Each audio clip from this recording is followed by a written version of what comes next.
আমার মেয়ের আর বরের বায়নার কম নেই, তাই তাদেরকে আজকে বানিয়ে দিচ্ছি ভেলপুরি।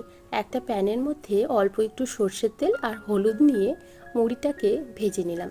মুড়িটা তাহলে বেশ মুচমুচে তৈরি হয়ে যাবে। তারপর একটা থালার মধ্যে ঢেলে মুড়িটাকে ঠান্ডা করে নিচ্ছি।